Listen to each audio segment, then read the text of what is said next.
Hello and welcome. If you are joining me for the first time, my name is Monica Oakes, and if you are coming back for another video, welcome back. This video specifically will be about borderline personality disorder because it is something that I will be mentioning quite frequently throughout my videos, and I just want to be able to have the opportunity to just kind of give a Cliff Notes version of what borderline personality disorder is for those that have no idea what it is, but as well as for people to have an understanding into my brain a little bit, because there are certain things that I will be bringing up in the future that I've either said or have done or have thought, and some people or people that don't have BPD will not understand why I saw, thought, or did that thing. And maybe by just giving you a little bit of an understanding of what BPD is may give you a little bit of understanding about not only yourself, but just the way certain people might see certain things at certain times. But anyway, starting it all off, what borderline personality disorder it is, and what borderline personality disorder is that it's a disorder that directly impacts the way that you see yourself and other people. That being said, it has direct correlation with self-image issues, as well as difficulty managing emotions and behavior, and lastly, and very frequently, a pattern of unstable relationships. Is hereditary dispositions. There are chemical imbalances of the brain that will cause BPD, but right now, what is the most commonly understood reason for development of BPD is for either neglect, abuse, or uncertainty, insecurities in your childhood. So that is necessarily where mine necessarily stems from, and that is something that I will get into a different video about, just because I will do separate videos of childhood, high school, more specifically young adulthood, and then kind of where I'm at now in the last 2.5 years, which is now kind of still young adulthood, but more mature young adulthood. But otherwise, there is nine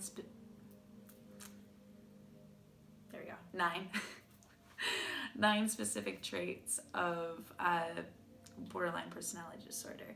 And the first one is an intense fear of abandonment.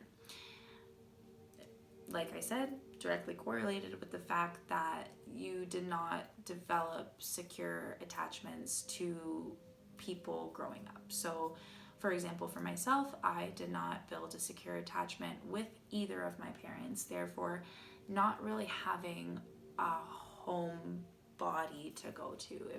If I had ever a feeling of distress, fear, worry, fear, upset, anger, I didn't have a person to go to, so therefore I felt very insecure and unsecure in my environment.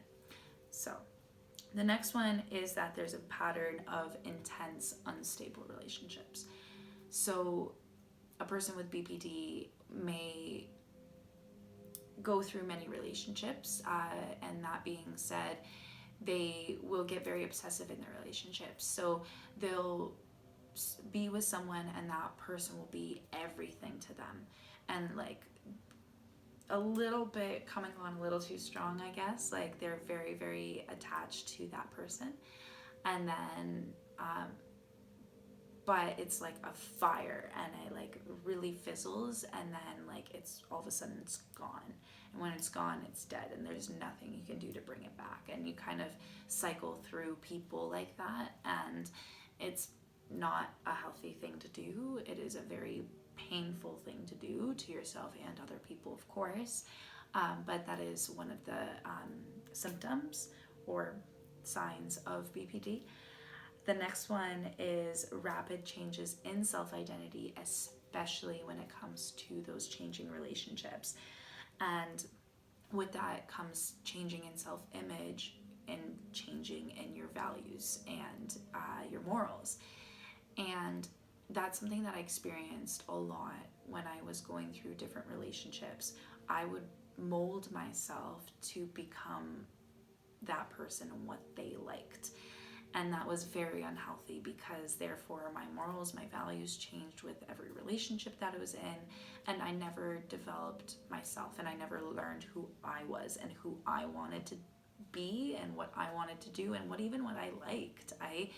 I didn't have a hobby until about 2 years ago. It was, I just kind of absorbed whatever people did around me.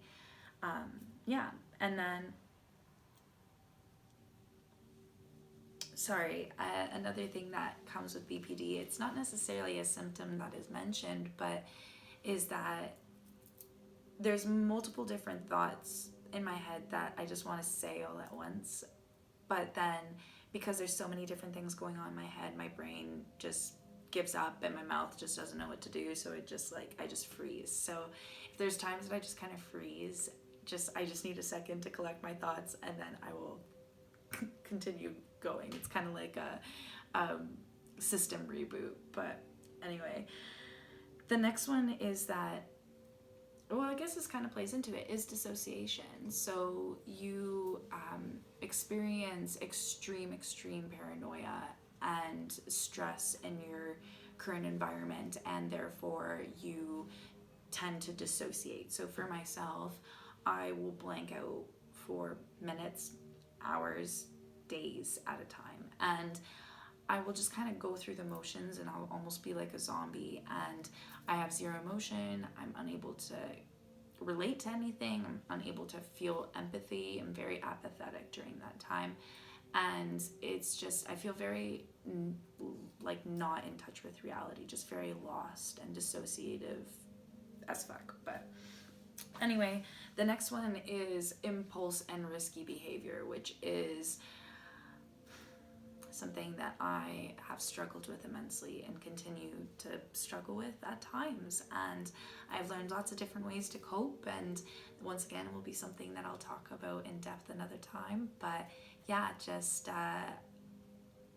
that is something that, for example, when I say risky behavior, I don't mean going straight to reckless driving or suicidal tendencies or self-harm and everything like that. It can be like a shopping addiction, gambling, substance abuse, eating habits. A really big one with BPD is also sex addiction, is that you engage in very risky behavior when it comes to sex, and just either if that includes multiple partners or not protecting yourself properly. And a lot of that comes from not having any worth and not feeling any self-worth or self-confidence. And so it all stems from that. But otherwise, the next thing is, I actually already mentioned it, is the suicidal threats and tendencies with the self-harm and everything. So sorry, I'm feeling very spacey today, and I want to be honest about that, because I think that is important to mention when it comes to being honest about certain things, because there's certain days that I'm sharp as a whip and I have everything I need to just say, but today is not one of those days. So trying my best, but we'll just continue. But anyway, a really big thing about borderline personality disorder is the mood swings. And that one is something that I have struggled with probably the most out of borderline personality disorder, as my mood swings started as anger, and very, very aggressive anger from a young age. And instead of people helping me, and not, of course, blaming once again, because I've learned myself on how to, I've taken my own emotions into my own hands and learned how to self-regulate myself. But for example, when I was 12, I would have these super duper angry, loud, painful, angry emotions.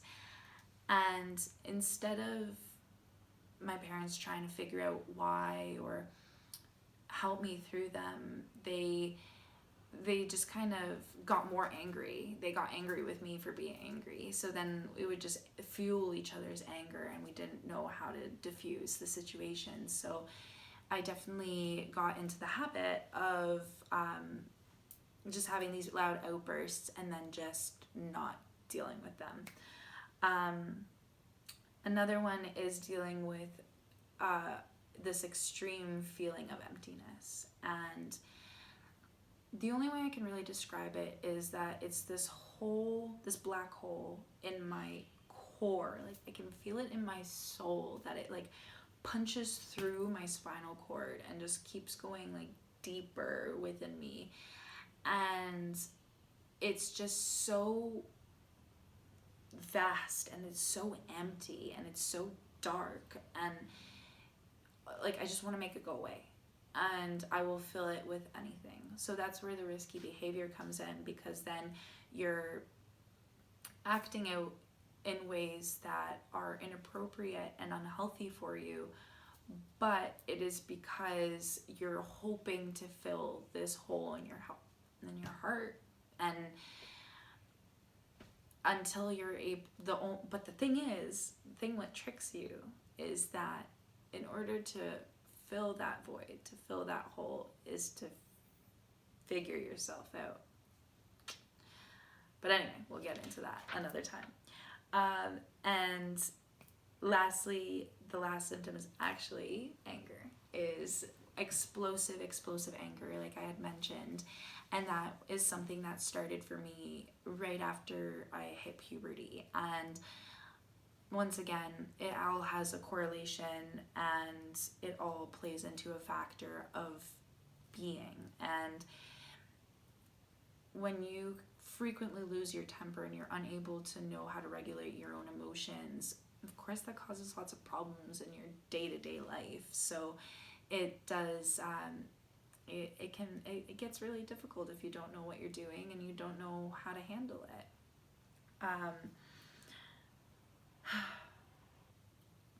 But yeah, so I think that's kind of just like a little bit of a summary that I'll give for now. And then just because I'm still trying to learn how to make videos and to get comfortable behind that camera, I know that it's going to be very awkward at times, and I'm going to be very frozen and weird and not structure my sentences the way I would hope, but I'm hoping that over a little bit more time I'll get more comfortable and everything like that. But I really, really appreciate anyone who is trying their hardest to bear with me and be on this journey with me and listen to me ramble. But anyway, I just want to say thank you so much for watching this video, and I will catch you in my next one. Have a wonderful night, and yeah.